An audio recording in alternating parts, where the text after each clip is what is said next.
The SEBI chairman's job is a tough one. No other regulatory job forces you to directly take on big business interests and powerful market forces. And yet, SEBI has achieved a lot. In the past 10 years, the total market cap of listed stocks in India has risen 3 times, from about $1.5 trillion in 2015 to nearly $5 trillion today. Number of investors as measured by unique demat accounts has grown 3 times again in 5 years. Now, what are the challenges of this position? Is SEBI over-regulating, as the new chairman has said? Are its disclosure rules inadequate for its own personnel? Can the job be done best only by IAS officers? Well, today on my show, Lata and the leaders, I have with me one of the longest-serving past chairmen of SEBI and one of the longest-serving financial regulators in the country. I have with me Mr. UK Sinha. Mr. Sinha, thank you very much for joining me. As I understand, you have been associated with North Block from 2000. So that's almost 24 years of uninterrupted association with the financial sector. So first, if you can just look at the market itself or at SEBI's role as a regulator. In these last 20 years that you have known, are you happy? What are your main observations? You rightly started by comparing with what happened 10 years ago and now. So let us stick to that in the beginning. 10 years ago, the Indian economy was $2.1 trillion. Now it is $4.3 trillion. If you look at the number of dollar billionaires, this number is about 300. If you look at dollar millionaires, that number is about 350,000.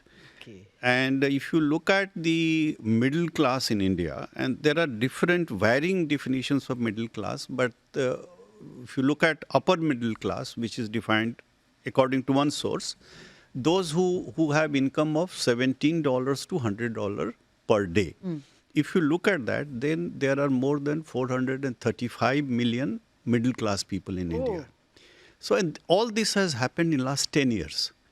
So if that is the change, it is bound to have an impact on the market. Bank deposits, for example, in the range of around 220 lakh crores. Now the mutual funds have reached 67 lakh crores. So almost one-third, order of magnitude wise, it is one-third. In 2015, it was 12%. So from 12%, it has gone to 33% of the bank deposit size. And not only that, even the investments being made by insurance companies, by pension funds, that has also grown up. In fact, if you compare the overall decline in the bank deposits as a percentage of financial assets, it has declined by about 2.5% to 3%, so far as bank deposits are concerned. And mutual funds, insurance companies, and the pension funds, their investment in the market is now almost there. Yeah. This is in the range of 37% or so, which was nowhere. So Indians have got prosperous. They have become more aware. They are now investing in the market. And if they are investing in the market, then we have to be very careful that we should accept the new challenges. The challenge is not the same which was 20 years ago or 10 years ago.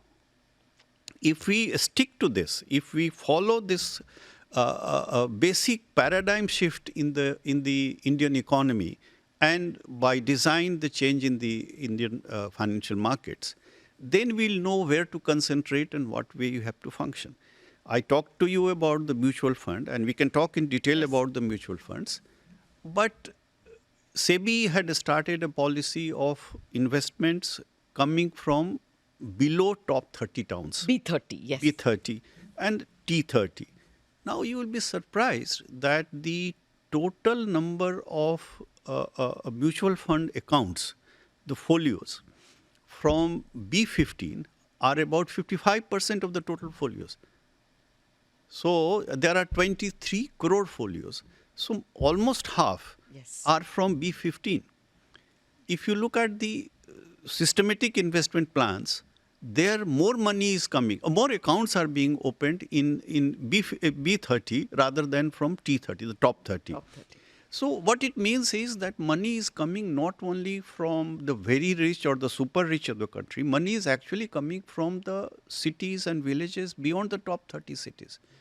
So this whole shift in the Indian space has to be appreciated. And the challenges for the regulator have to be understood in that background. Okay. So, I want to chase this mutual fund Okay. theme as well. But before that, since you have put a very good question on my lap, what are the new challenges? How will they be different from what it was 9 years ago when you were there? Okay. The first new challenge is that the mutual fund industry is growing very fast. And money is also coming from the pension funds and from the insurance companies. The money which is coming from the small towns, those people are not used to various cycles of the market. Exactly. So an awareness towards that has to be created. Second thing which is important is that I talked about dollar billionaires and dollar millionaires. I think we need to do a lot more about alternate investment funds. Okay. And to help the ecosystem in the country so that the startups get all the support that they should be getting. I think a lot needs to be done in that direction. Okay. And thirdly, on the regulatory front, I would say that instead of making more and more regulations or changing the regulations very frequently, what has to be concentrated upon is how the supervision and monitoring is taking place, how well we are doing that, and how timely we are doing that. So I would say that these are the main areas where we can concentrate now. Okay. No, these are three very different areas. Yes. One is you're speaking about educating the newly initiated investor.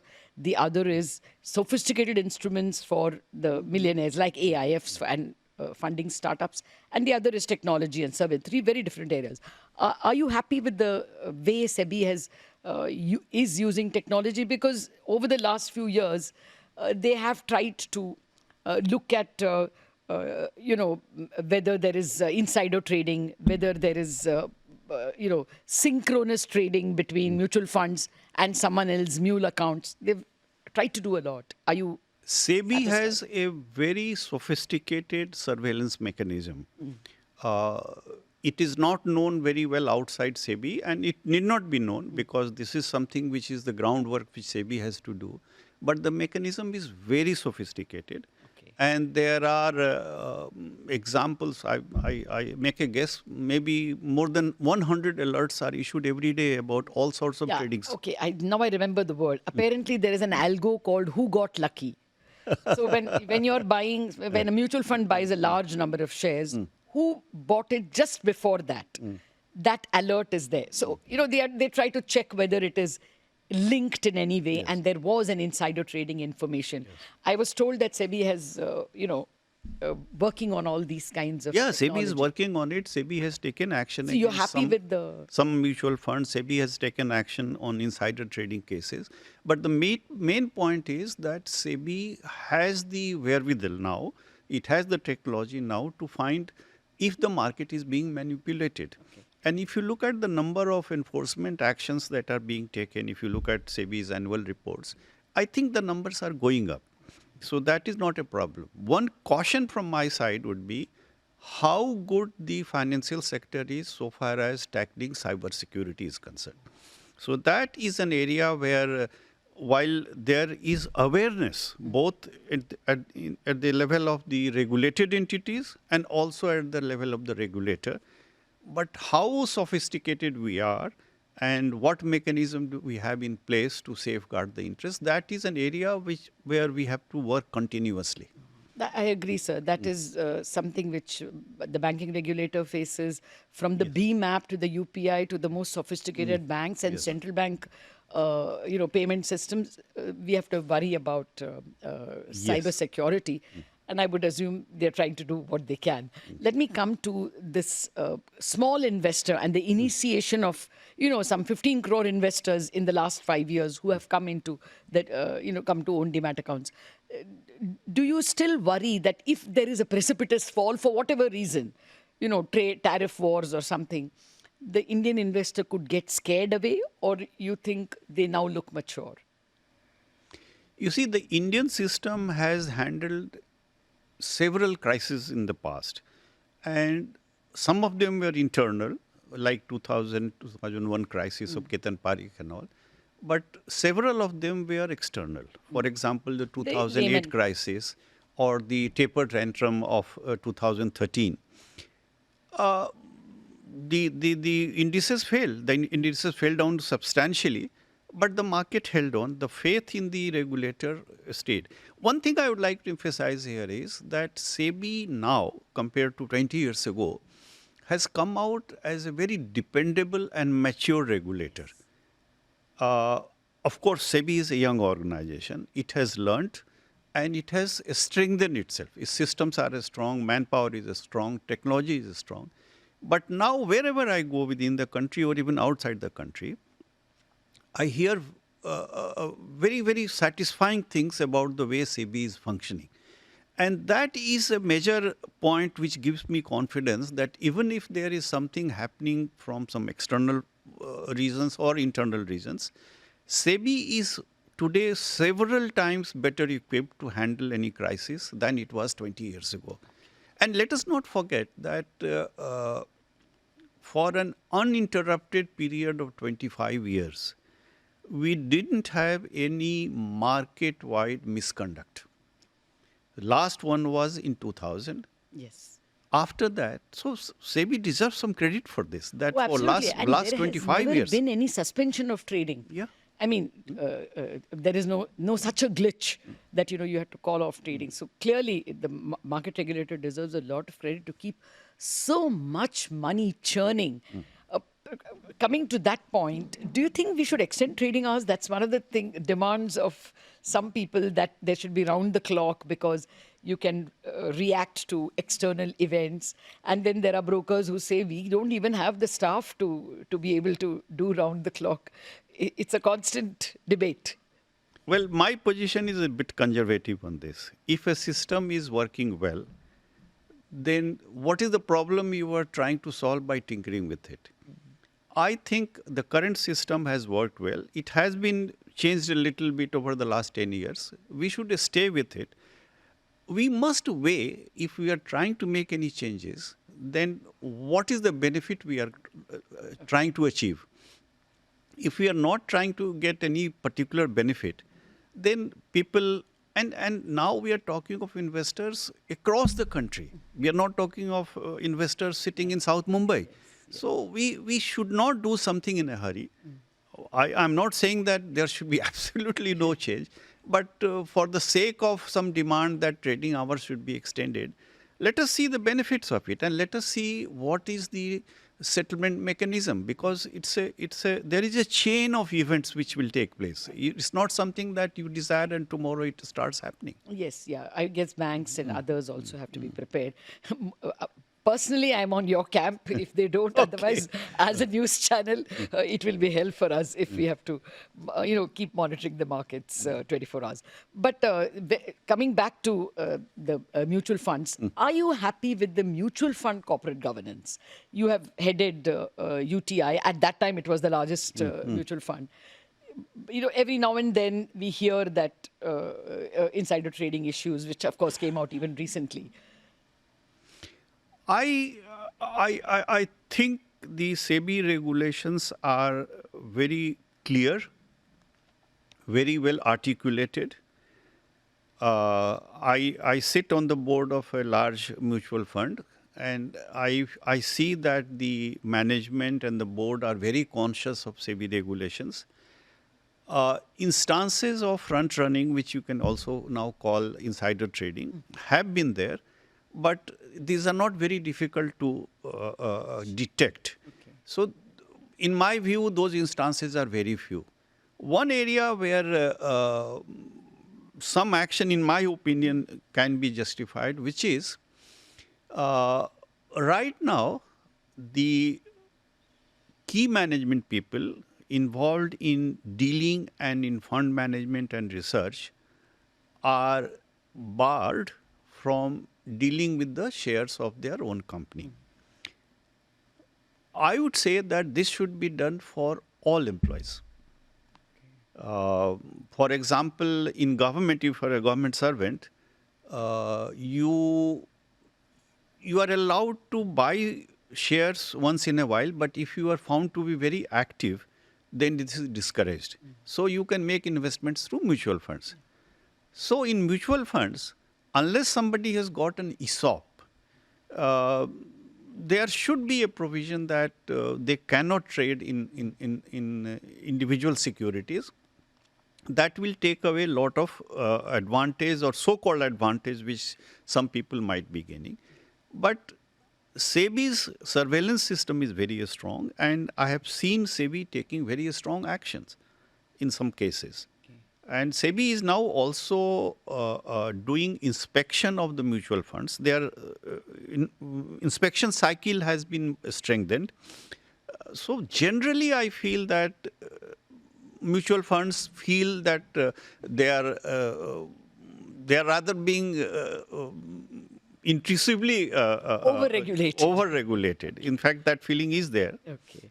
I'll come to the overregulation question also. But incidentally, Moneycontrol, our organization, broke a story that SEBI wants to even initiate or instruct bankers about insider trading rules. Because often they also are privy to information and there aren't any rules at the moment. So I think some thinking is happening even on those lines. But I guess there will be interregulatory coordination needed. This reminds me of a very interesting episode. We had set up a committee under Justice Sodhi, who was SAT chairman, to look at the insider trading regulation. And Arundhati Bhattacharya was a member. There were very eminent people in that committee. One of the suggestions which came there was that if there is a civil servant sitting in Delhi and he's taking a call about a particular sector, say metal sector or petroleum sector, that can have an impact on the listed companies, so he should be covered. If a judge is taking a decision on a particular, he should be covered. So in my view, mentioning each and every person in that whole thing is impractical, and this is not required. However, the general definition of an insider or a person who can be covered under insider trading is somebody who was in possession of an sensitive and information which is not public, so not public sensitive information. That is a general definition. But trying to cover A class of people or B class of people, I don't think that serves the purpose. It's important thing is to catch somebody with that particular class and then create an awareness there. Life was easy when most of us, like my father's generation, only saved in FDs. So they could be in powerful positions and they did not bother about. No. But that generation, as I said, is going away. There is a decline in deposits. And India is going towards more and more market-driven investments. Which is the next question to you, sir. You know, first I'll come to debt and then I'll come to the bank deposit part. But the problems are related. Although we have seen equity AUMs growing a lot, debt AUMs have grown more because FIIs have invested in debt. I mean, after the index inclusion. Yes. But retail investment in debt has not done very well. And that is obviously because that indexation advantage of capital gains was gone. And capital gains itself is now your income level tax, unlike equity where it is 10%. And there you are taxed only when you sell. Yes. In bank deposits, you are taxed anyway.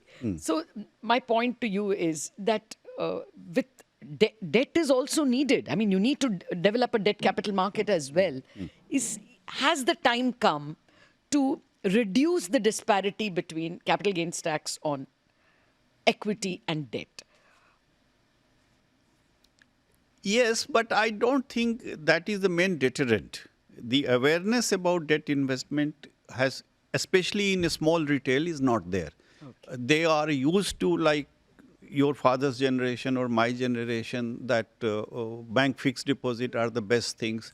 Whether there is some instrument called debt. Now RBI has permitted and facilitated that government securities also you can make, retail can make investments. I remember in 2004 when Mr. Jaswant Singh was the finance minister, we launched a platform, retail platform, and it failed. It completely failed. So that awareness will take its own time. Let us not forget that 15 years ago, mutual fund industry was criticized that it was only managing corporate treasury money. Yes. We were known to be the managers of corporate treasury. The And part of the treasuries have outsourced it to mutual fund industry. From that level, today about 60% is going into equity, which is unpart. This is something to be celebrated. I don't think this country has celebrated that. 60% is now in equity. So the debt part will take its own time. So far as the question on tax treatment is concerned, my general belief is similar instruments should be taxed similarly. Now, whether bank fixed deposits and debt instruments above 3 years or 5 years should be treated separately or not, or similarly, that decision we can leave to the government. But principle that I would argue for is that similar instruments should be treated separately. No, that is a fair point. I'm asking you to wear your finance ministry hat, since you were in North Block also. I mean, debt as fixed deposit and debt as mutual fund debt are both taxed much higher than equity. And the nation also needs debt capital. If a time comes when banks are not able to finance corporate projects, won't that be a disadvantage in its own way? You see, the bank, the corporate projects, especially the capital investments, require substantial amount of debt. Yes. That is not in question. Different countries have found different solutions. Some countries still do it based on bank finance. We used to do it in bank finance. We used to do it. But now banks are having a problem because they don't have reliable, stable money. They have only mutual fund money, which... Yes. And you remember in early parts of our growth in 1964, we created IDBI and this concept of development financial institutions. But that their merger into a universal bank was a policy. I was also partially involved in implementation of that policy. So right now, the way to do it is slightly different with some more innovative methods. And I'll bring you 3 examples. Where SEBI was able to come out with regulations, but in my view, not much attention has been paid to these 3. One is about the REITs, real estate investment trust. Second is about infrastructure investment trust. And the third is about municipal bonds. SEBI came out with a regulation on municipal bonds in 2015. SEBI held several rounds of conclaves in various parts of the country. But I'm sorry to say, sad to say, that in 2024-25, total 500 crores worth of municipal bonds were issued. Now, in a country like ours, where urban infrastructure is in great need of rejuvenation, where the capacity of the state governments to finance them is very limited. Why? And the design of the whole thing was that you bring out a project which is revenue generating, like a water supply, sewer treatment, a road which can be tolled, and then you keep the revenue in an escrow so that the investors can come in. Globally, municipal bonds, especially in the USA, have been a huge success. In fact, the municipal bonds... Lay investors invest only in muni bonds. Yeah, muni bonds. But in this country, and I also talked to various people in the Ministry of Urban Development and all, but somehow this has not kicked up. One has to investigate why it didn't. Yeah. No, my worry is only this. It looks like banks are only going to now be able to fund retail because they are having only short-term deposits. They don't have longer-term deposits or stable deposits.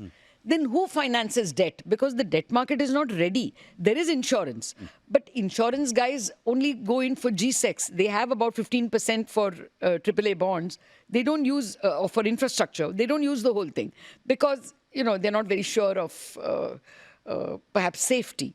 Perhaps. It's only, I think, 9% of insurance money. So my point is, at the moment, corporates have enough retained profit. But will we hit a wall in terms of debt financiers?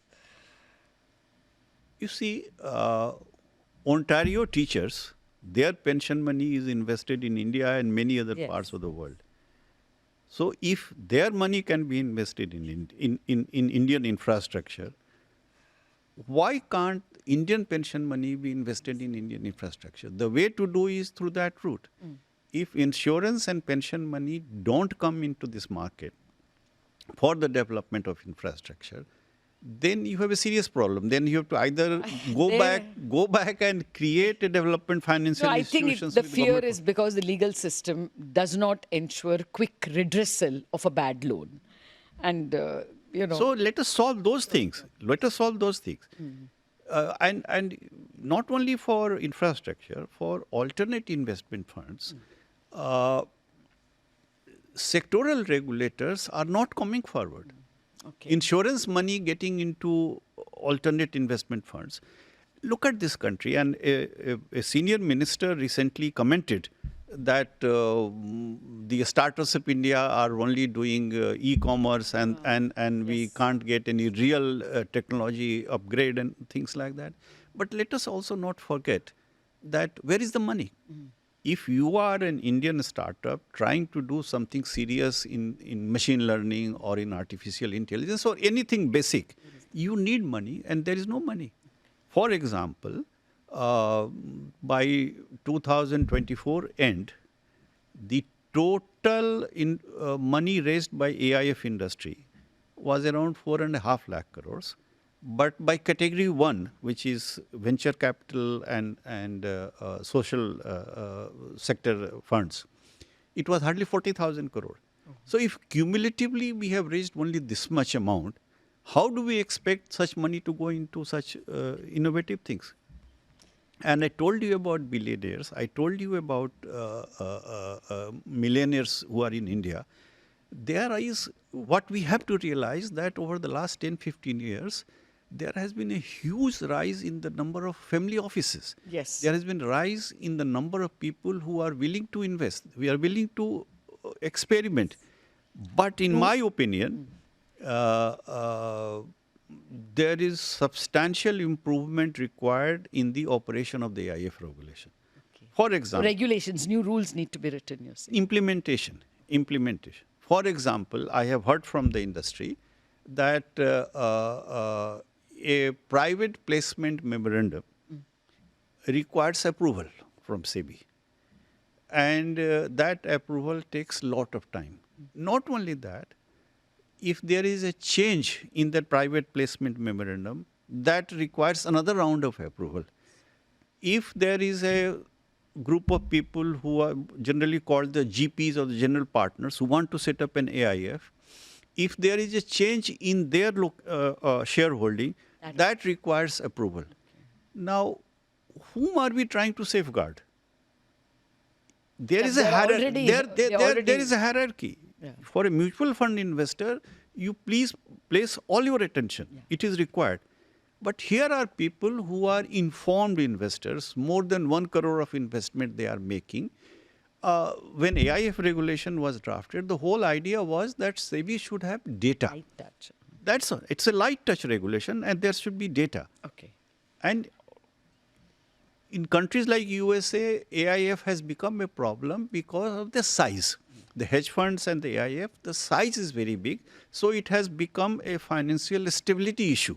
So the regulators and the government is worried. But India is maybe 20 years behind that stage.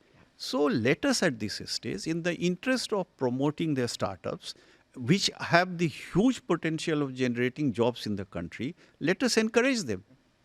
Because the investors are willing to, there is domestic money. Yeah, in fact, you may be aware that when anybody goes to raise money, any AIF goes to raise money, goes out to raise money, the first question he's asked is, how much domestic money have you got? Okay. And if you have to be in a position to say, sorry, Yeah, I don't have. don't have anything substantial, that's a major discouragement.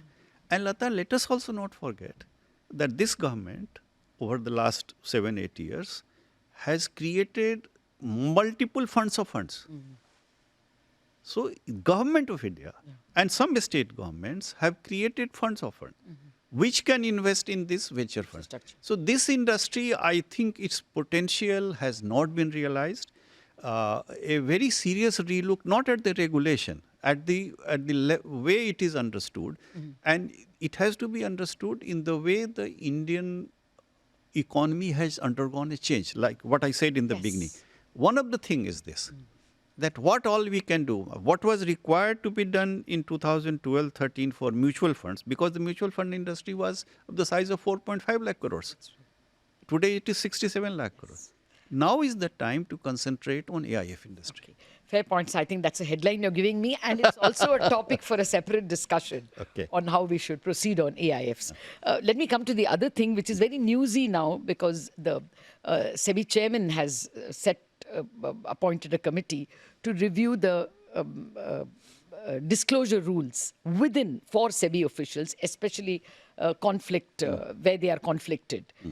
Do you think that new rules are needed? I mean, all other regulators are not doing that. So, you see, first of all, let us look at the principle behind this. If I take you back 3-4 centuries behind, you will be amused, but let me take you that. During the Mughal period in India, there were rampant examples of the Subedar and Mansabdars not only collecting revenue for themselves, for the government, for the central government, for themselves. So they were having a second source of income. The same thing continued during the East India Company. And the harassment of the general population, especially in Bengal in the 18th century, 19th century, happened primarily because of such practices. Because they were trading on their own behalf and they were very taking all sorts of extortionary measures. So the East India Company came out with this rule that you cannot have double income. You can have only one single income. And obviously the government of India has the same rule. Now, whatever position you are in, whether you are in a regulatory body or even in a government, the primary rule today is, and rightly so, that you are a full-time 24/7 employee. You can't have another source of income. There have been several attempts to do it. Let me also take you back to the Lokpal Act. Lokpal Act, when it was enacted, one of the requirements was that the Lokpal, that all government servants will have to submit their statements of income and assets to the government and to the Lokpal. And the thinking at that time was that it should be published on the website. I would argue, for example, that if the assets and liabilities of the Supreme Court judges can be placed on their website, if any candidate fighting an election for an MLA or MP has to declare all his assets and liabilities, then why not? Okay. The problem arises that we do it selectively. The question is, if you do it for everybody, let there be transparency. What is there to hide? Okay. So you're saying that it was called for, that Mr. Pandey is calling for a review and for greater disclosures. Here, coming to this particular context, we all commit mistakes and we all learn. When SEBI Act was enacted, rules were framed for appointment of SEBI chairman and whole-time members. The rule didn't provide for a cooling off period, that once you leave SEBI and you want to take another job, will there be a cooling off? And the idea of cooling off is that you should not have compromised your position in that. Government had a 2-year cooling off, now it is 1 year. SEBI Act didn't have that provision. And there were instances when people within 1 or 2 months started taking up other jobs. So it was not in consonance, so government came out with a law. But that rule also did not envisage that if what happens if somebody is coming from the private sector Exactly. and has a running income. So that was not envisaged. Yeah. It's a genuine mistake. It's a genuine fault. Genuine oversight because it did not Oversight. exist at that time. Huh. Everybody was an IAS So officer. my feeling is that this committee, hopefully, will look into this aspect and provide something where disclosures are there.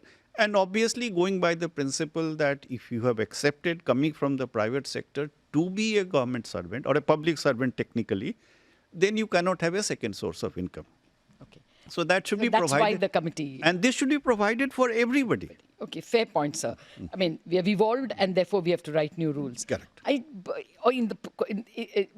Just to continue with that point, see, both in RBI, you had non-IAS officers as RBI governors, and now the government has shifted back to IAS with Mr. Das and Mr. Malhotra. In SEBI as well, there was an experiment with non-IAS, and now they have gone back to IAS. You think only IAS can handle this? Is this You are putting not a very handleable? embarrassing question to me because I'm conflicted. okay? I have served as an IAS officer for better part of my career. I think it will be wrong to argue that only a particular class of people can run these organizations. The selection process has to be robust enough to ensure that people who are competent to handle it are there. I would say that people from private sector who have got the right competence should be encouraged to join in. And conflict of interest issues are not so profound. They can be addressed.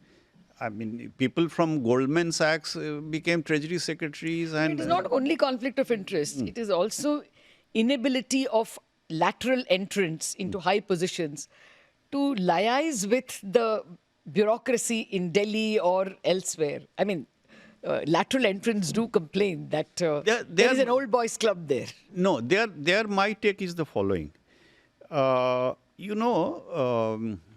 If you are selected for the Indian Foreign Service, most of your lifetime you would be serving outside India or in the Ministry of External Affairs. And there are one or two positions in certain ministries.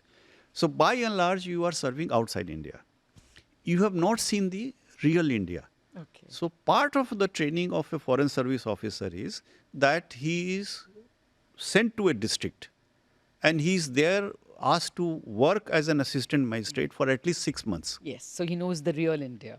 So lateral entry, the mistake we are perhaps doing was the lateral entry is a great idea. But if whosoever you bring as a lateral entrant, let them be given a task to be in a district in some positions which suits their competence for at least 6 months. And believe me, if they work in the state governments, if they work in the districts, they will be far superior administrators in whatever area they are. So You I'm can't not be against. aeroplane to the top. That is the problem. point. That is the problem. Okay, fair. In fact, I remember a person who was a very famous economist. He also had very senior position in the RBI. He was also having senior positions in the bureaucracy. He was secretary to Government of India. And he was complaining to me that I don't know what is a cabinet note. I don't know Cabinet Committee on Economic Affairs. Who should I have called? Whenever I go to the meeting, I find that I have not called X or Y, and this sort of coordination. I don't is know the required. procedures. So I mean, you can't bring somebody through a ventilator at the top. That is But it doesn't mean that people from outside should be stopped. They should be encouraged. Train them well. I have too many questions now, but we are out I'm of ready. time. I just want to ask you finally, sir, are you happy? I mean, is interregulatory coordination an issue? You have been through it, and you probably know even now as an outsider, you have an inside view. Are interregulatory coordination problems not well sorted? You see, this problem had erupted in 2010, 9-10, when SEBI and IRDA had a problem about ULIPs. ULIPs. Unfortunately, one regulator went to the court and things like that, in spite of intervention by the then finance minister. Finally, an ordinance was issued creating FSDC, Financial Sector Development Council. that is chaired by the finance minister. That the mandate of that council also is that if there is any interregulatory differences, then the view of the chairman of the council will prevail. I don't recollect any instance where that had to be resorted to, because that gave a signal. However, there is a hierarchy, and the hierarchy, the governor RBI is certainly at a very, very primary position. First among equals. First. And his views should be respected. My personal experience is that if there is a very good communication between SEBI and RBI or between others, lot of issues can be sorted out. Okay. And one problem in FSDC that I see today is that now there are too many regulators. Earlier there used to be 3 regulators sitting with the finance secretary and finance minister. Now there are 7 or 8 regulators. Yeah, there's pension and insurance. So many of them. IBC, IBBI and all that. So that defeats the purpose of interregulatory coordination. Yeah. No, regulators do have the tendency to proliferate. And the other countries have also observed this. In spite of that committee report saying that we should have very few regulators. That's but true. That is proliferating. You are absolutely right. Yeah. So just a final question, because it is headlines today or headlines this week. The IBC, the court, throughout the JSW BSPL Bhushan power arrangement.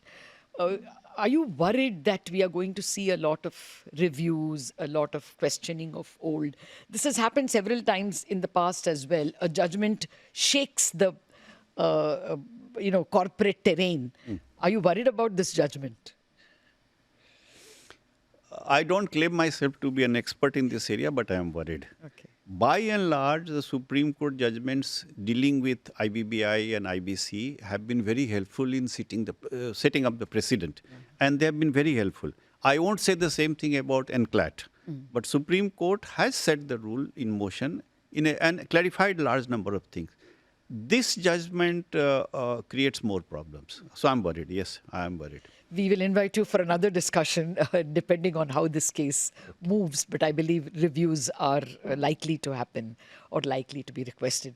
Mr. Sinha, thank you very much for spending so much time for us and helping us understand the regulatory terrain with all its richness and all its achievements. Thank you so for much. joining us. Thank you.